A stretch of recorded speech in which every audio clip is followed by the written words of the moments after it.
Over the next 7 minutes, we're going to learn 5 awesome Inkscape path effects by using them to create this logo. To start, I'll go to the text tool here and create a text object. Any text should do. We can also use whatever font we want. I'll go with Roboto Bold. Now I'll go to the select tool and scale up the text object while holding Ctrl to maintain the width to height ratio. Next, I want to turn the text object into a path by going up to the path menu and choosing object to path. This actually gives me a group of paths, which I want to ungroup by clicking this button up here or by pressing Shift Ctrl G. Now I want to turn all of these paths into a single path by going to Path, Union. Now we're ready for our first path effect. If we go to the Pin tool here, in the controls bar at the top, we have a few different modes we can choose from. If we choose the second one, we can simply start clicking points in the canvas and it will let us create a line with super smooth curves. I'll click up here, then out here, then right click to finish the line. Now if we open the Path Effects dialog by going to Path, Path Effects, we can see that this path is using the Spiro Spline path effect. And we can actually go to the Node tool and adjust the nodes, and it will maintain the smooth curves.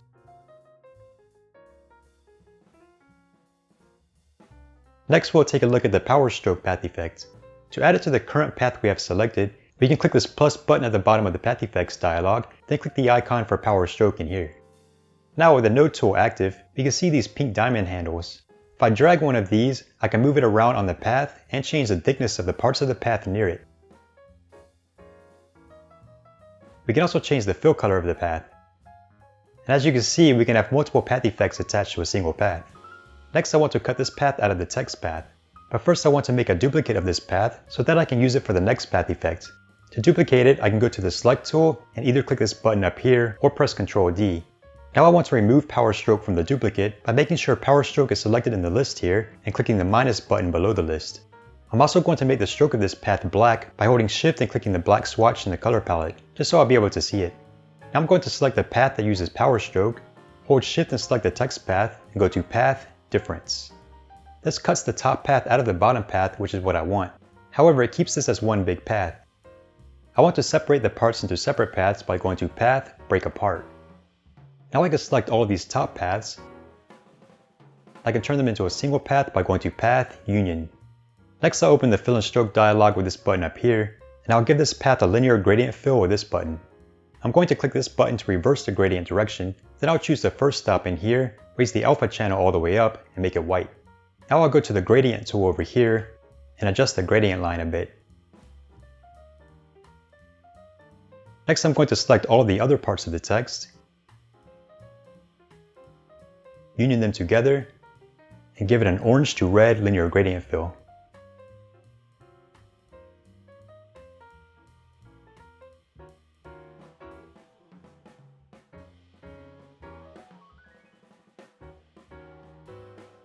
Okay, to use the next path effect, Pattern Along Path, we first need to create an object that we want to use as the pattern. I'll simply go to the Squares and Rectangles tool and create a small thin rectangle down here. And I want to turn off the stroke of this by holding Shift and clicking the red X down here. Then I'll copy this object into the clipboard by pressing Ctrl C. Okay, now I'll go to the Select tool and select the spiral path here in the center. Then I'll click the plus button in the Path Effects dialog and choose Pattern Along Path here. Now if I click this button that says Link to Path in Clipboard, it will use the copied object as a pattern on the path. At the moment, the pattern copy setting here is on Single Stretched, which stretches a single copy of the object along the path.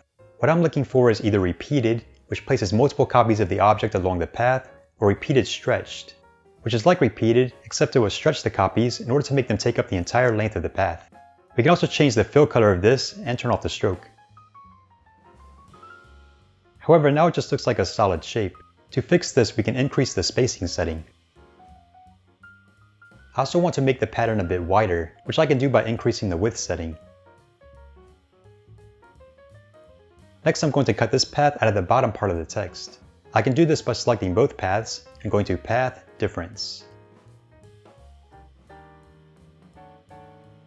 For the next path effect, Corners, Fillet / Chamfer, or Corners for short, I'll select the top part of the text here, click the plus button in the Path Effects dialog, and click the icon for Corners here. With this path effect, we can round all of the corners of the selected path by changing the radius setting in here. This isn't really what I want though, so I'll set this back to 0.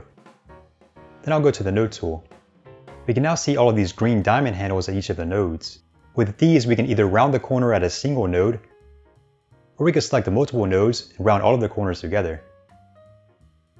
And when we have the corners the way we want them, we can finalize the path effect by going to Path, Object to Path. For the final path effect, Slice, we first need to go to the Select tool, select all of this, and group it together either by clicking this button up here or by pressing Ctrl G.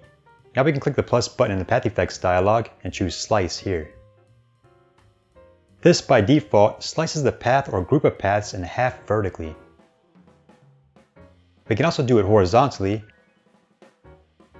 or if we go to the Node tool, we get full control over the angle and positioning of the slicing line.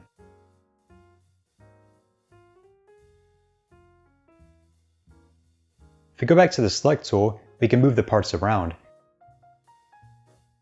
And if we select this part with a blue outline around it again, we can finalize the path effect by going to Path, Object to Path. To finish up, I'll delete this pattern object I created down here, create a large rectangle for a background, make it black, go to the Select tool, and click this button up here to send it to the bottom.